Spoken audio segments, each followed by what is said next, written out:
Education hub with Nitish में आपका स्वागत है। हम आज लेकर आए हैं ऐसे का टॉपिक साइबर क्राइम्स, जो कि हमारा सिविल कोर्ट मेंस के लिए 8वां टॉपिक है। और जो भाई एवं बहनों को और भी ऐसे का एग्ज़ाम देना है वो भी इस टॉपिक से लाभ उठा सकते हैं। जैसे जिन बच्चे को 10th का एग्ज़ाम है उनको भी 7.5 नंबर की लिख करने के लिए आता है इंग्लिश में ऐसे, और इंटर में भी 10 नंबर का ऐसे लिखने के लिए आता है। हम इसके पहले आप लोग को 7 टॉपिक बता चुके हैं। पहला टॉपिक था पॉल्यूशन, दूसरा था डेमोक्रेटिक, तीसरा था टेररिज्म, चौथा सोशल मीडिया, पाँचवा ग्लोबल वार्मिंग, छठा स्वच्छ भारत अभियान, 7वां टॉपिक पॉपुलेशन था। आप लोगों के बीच मेंस के लिए बहुत ही कम टाइम है, क्योंकि मेंस का सिलेबस बहुत ही वास्ट है। इसमें ऑब्जेक्टिव मात्र 35 मार्क्स के होंगे, जिसमें 10 मैथ, 10 रीजनिंग, 10 कंप्यूटर और 5 कंप्यूटर का फुल फॉर्म लिखना रहता है। 15 क्वेश्चन जो होंगे वन लाइनर होंगे जीके का, वो लिखना होगा। जैसे पूछा जाएगा कि बिहार के प्रथम राज्यपाल कौन है, भारत के प्रथम राष्ट्रपति कौन है, इस तरह से क्वेश्चन लिखना रहेगा। उसका आंसर आपको वन लाइनर लिखना रहेगा। तो आप लोग मेंस की तैयारी में जुट जाए, जिनका भी 63+ मार्क्स जनरल कैटेगरी से आ रहा है, क्योंकि आपको मेंस एग्ज़ाम के लिए ज़्यादा टाइम नहीं दिया जाएगा। जिस दिन रिजल्ट आएगा उसके 15 दिन के अंदर मेंस एग्ज़ाम हो जाएगा। इसलिए आप लोग सभी भाई बहनों से अनुरोध है कि मेंस की तैयारी में लग जाएं। सिविल कोर्ट क्लर्क एक ही महत्वपूर्ण ही जॉब है। इसे को ही कोर्ट में पेशकार बोला जाता है। इसका जो सैलरी है वो पटना में आपको 42,000 मिलेगा और सभी टाउन में 39,581 रुपये मिलेंगे। तो ये जो है लेवल 4 का जॉब है। अब हम आपको साइबर क्राइम के बारे में बताएंगे, जो कि 8वां टॉपिक है ऐसे का। The nature of crime has evolved with technology. Earlier crimes used to conducted physically at a place. Now, however, crimes are carried out from a distance using the cyberspace. Such crimes are called cyber crimes. अपराध की प्रकृति तकनीकी के साथ विकसित हुई है। पहले अपराध एक साधन पर शारीरिक रूप से किए जाते थे, हालांकि अब साइबर का उपयोग, स्पेस का उपयोग करके दूर से अपराध किए जाते हैं। Over the past few decades, humans have become increasingly dependent upon digital products of the smallest of types. Cyber criminals use the exact fact to commit heinous crimes such as robberies, hacking, cyber stalking, fishing इत्यादि।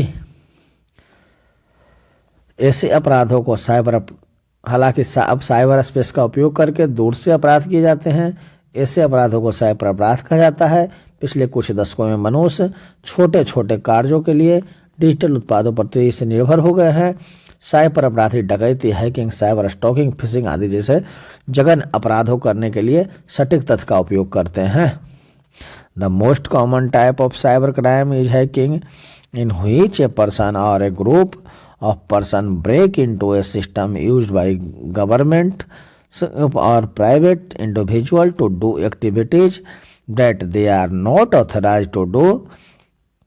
Another type of cybercrime that is now becoming very effective is identified theft, in which personal information about a person such as their name, addresses and government ID number may be stolen and used fraudulently.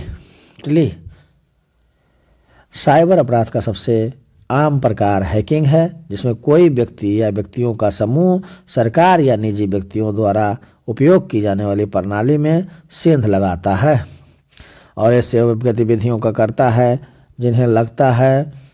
जिन्हें करने के लिए वो अधिकृत नहीं है। एक अन्य प्रकार का साइबर अपराध जो अब बहुत प्रभावी हो रहा है वह है पहचान की चोरी, जिसमें किसी व्यक्ति की व्यक्तिगत जानकारी जैसे उसका नाम, पता और सरकारी आईडी नंबर चुराया जा सकता है और धोखाधड़ी से इस्तेमाल किया जा सकता है। Cyber crime can have serious and pervasive repercussions. Cyber crime victims may experience mental suffering, financial losses, and reputational harm. It can occasionally endanger the nation and security. For instance, cyber attacks against vital infrastructure like transportation or electrical grids might result in service disruption and anarchy. Cyber अपराध के गंभीर और व्यापक परिणाम हो सकते हैं। Cyber अपराध के शिकार लोगों को मानसिक पीड़ा, वित्तीय नुकसान और प्रतिष्ठा को नुकसान हो सकता है। यह कभी कभी देश की सुरक्षा को खतरे में डाल सकता है। उदाहरण के लिए परिवहन या बिजली ग्रिड जैसे महत्वपूर्ण बुनियादी ढांचे के खिलाफ साइबर हमले गंभीर व्यवधान और अराजकता हो सकती है। साइबर अपराध एक बड़ी समस्या है जो लोगों, व्यापार और समय को राष्ट्रीय सुरक्षा के लिए खतरा बनाती है। Cyber crime is a major problem that threatens people, business and national security. It can be used to cause death, riots, genocide, terrorist attacks, bank robberies, hijacks, accidental and so on. Moreover, as technology improves, cyber crimes keep finding new ways to disrupt the normal functioning of our society, social and economic system. Thus, it is now imperative that citizens as well as governments and big corporations must do their part to tackle the ever burgeoning threat of cybercrime. लोगों, व्यापार और समय को राष्ट्रीय सुरक्षा के लिए खतरा बनाती है। इसका इस्तेमाल मौत, दंगे, नरसंहार, आतंकवादी हमले, बैंक डकैती, अपहरण, दुर्घटनाएं आदि करने के लिए किया जा सकता है। इसके अलावा जैसे जैसे तकनीक में सुधार होता है, साइबर अपराध हमारे सामाजिक और आर्थिक प्रणालियों को, सामान्य कामकाज को बाधित करने के नए तरीके खोजते रहते हैं।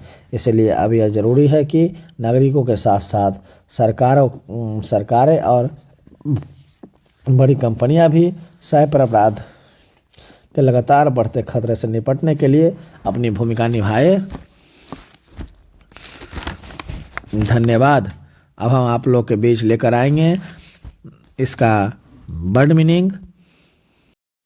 साइबर क्राइम मतलब डिजिटल अपराध, नेचर मतलब प्राकृतिक, क्राइम मतलब अपराध, इवोल्व मतलब विकसित, टेक्नोलॉजी माने तकनीकी, अर्लियर माने पहले, कंडक्ट मतलब संचालित, फिजिकली माने शारीरिक रूप से, प्लेस माने जगह, डिस्टेंस मतलब दूरी, डिकेट्स माने दशक, हवंस माने मानवीय, इंक्रेजनरिंग माने तेजी, प्रोडक्ट्स माने उत्पाद, एग्जैक्ट माने बिल्कुल, फैक्ट माने सच्चाई, कमिट माने प्रतिबद्ध, ब्रेक माने तोड़ना, गवर्नमेंट मतलब सरकार, इंडिविजुअल माने व्यक्तिगत।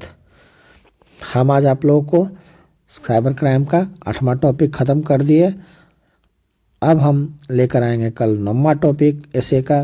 धीरे धीरे हम आपके बीच पूरे सिलेबस को लेकर आएंगे। आप हमारे चैनल को लाइक, शेयर एंड सब्सक्राइब करना न भूलें तथा साथ ही साथ बेल आइकन बटन को दबाना भी न भूलें। अगर जिन भाई एवं बहनों का सिविल कोड क्लर्क मेंस का और भी जनरल तैयारी करना है तो आप हमारे चैनल से जुड़कर कर सकते हैं। हमारा टेलीग्राम चैनल जो है यूट्यूब के कमेंट में भी दिया गया है और एजुकेशन हब विथ नीतीश के नाम से चल रहा है। धन्यवाद।